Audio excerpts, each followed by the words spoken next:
Donnie Deutsch is a mainstream media goon who has absolutely no idea what he's talking about, and he's going to weigh in here on Michael Bloomberg's 2020 campaign.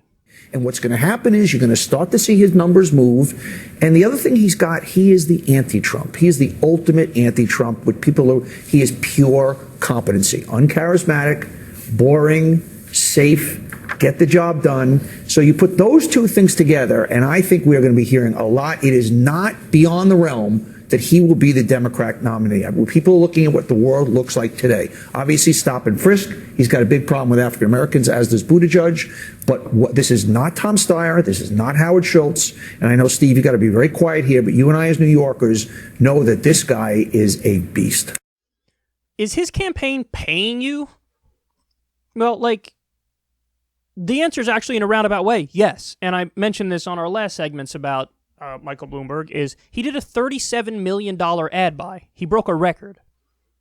He did a $37 million ad buy. Now, what does that do, guys? That's not just, carpet bombing the area with your message. That's not all that's for. It's also buying legitimacy in the eyes of the mainstream media. Why? Because he's good for business. There's going to be a lot more Bloomberg money coming in. These networks are going to be flush with Bloomberg money.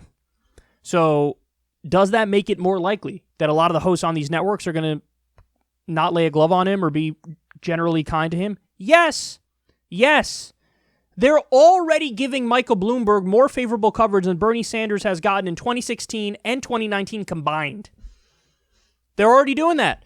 PBS NewsHour did a breakdown, an overview of the 2020 Democratic primary. They didn't even mention Bernie Sanders, and he's in second place. But Michael Bloomberg, coming out of nowhere, nobody asked for this. All of a sudden, $37 million ad buy. Oh yeah, Bloomberg's so serious, bro. Really serious, bro. So gross, man. So I like how he called him the anti-Trump there. And one of the reasons why he's the anti-Trump is he says he's boring. Yeah, you got a point there. But when he says super competent, no, that is not true.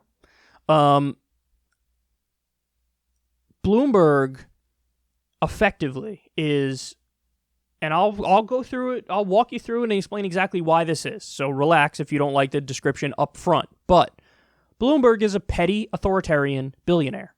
So in some ways he is exactly like Trump. Trump is a petty authoritarian billionaire.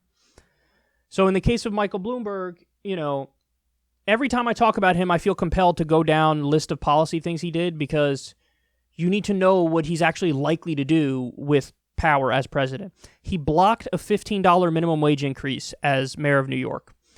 His number one thing that people talk about when it comes to him is the big gulp soda ban.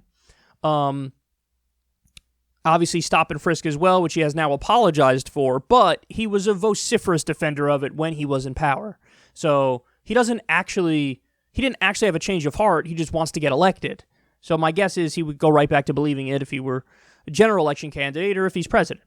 I don't know what policies he would enact in regards to that for the entire country, but when he was mayor of New York, it was bad. One of the little-known facts about him that I think is really important because it shows so much about him is he banned bagel donations to the homeless.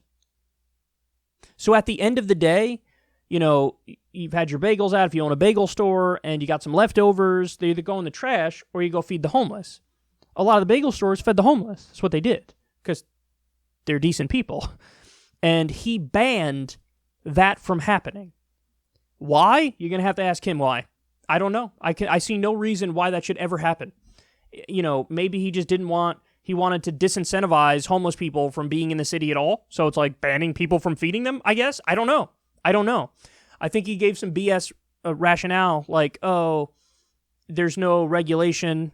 It doesn't go through the bureaucracy properly, so we're going to put a stop to it. But think about how evil that is, man. Think about how evil that is. At the height of the subprime mortgage crisis and Great Recession, he said that Wall Street executives deserve bonuses. Guys, he said this in 2010. The crash was in 2008. This was at the exact time that we learned that the U.S. government bailed out Wall Street And then they turned around and had no rules, no strings attached, and the same people that bankrupted their companies got paid massive bonuses as everybody in the country was struggling. So they were getting paid bonuses with tax money. And Michael Bloomberg said at the time they deserve bonuses. Why? Why, Mike? Why? They failed. I thought you believed in capitalism. They failed under a capitalist system. What are you talking about? He believes in socialism for the rich. Loot the treasury. If you're rich, loot the treasury.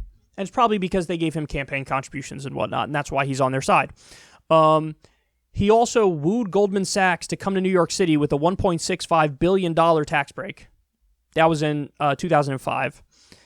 He said that marijuana lowers IQ. He is strongly against marijuana. So again, gets back to petty authoritarian. And here's another one that people don't talk about a lot, but again, I hate this one. He made smoking illegal in New York City parks and on beaches. So I need you to stop and think about that. That's banning smoking outdoors.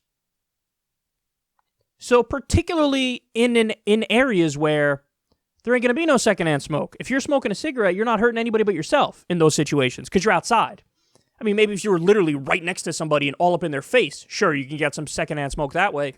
But when you're outside, it is much, much, much less likely anybody else is going to inhale your toxic fumes from your cigarette. But he decided, I'm going to ban it on public beaches, a giant ashtray, I'm going to ban smoking, and in public parks. Michael Bloomberg is the kind of guy, again, who's like, I don't like that. I don't like that, so I'm going to stop it. That's why I'm going to stop it. That's what I'm going to do. I'm going to stop it. God forbid, if Bernie Sanders ever proposed half the policies that Michael Bloomberg is in favor of, everybody in the media would call him a petty authoritarian who wants to control your life and wants big government making your every personal decision. Now, thankfully, Bernie is not in favor of these policies, so he's actually not authoritarian at all. Bernie Sanders, in many ways, is a libertarian leftist. Libertarian on social issues in the sense that it's like, get the government out of social issues, you make your own decisions. Whether it's substances, whether it's abortion, whatever it might be. So he's not like that, thank God, but if it was Bernie proposing this stuff, the media would go after him relentlessly. Since it's Bloomberg, and since Bloomberg has given them a lot of money, and he's part of the same social circles, it's, oh yeah, serious guy. Oh yeah, definitely has a chance.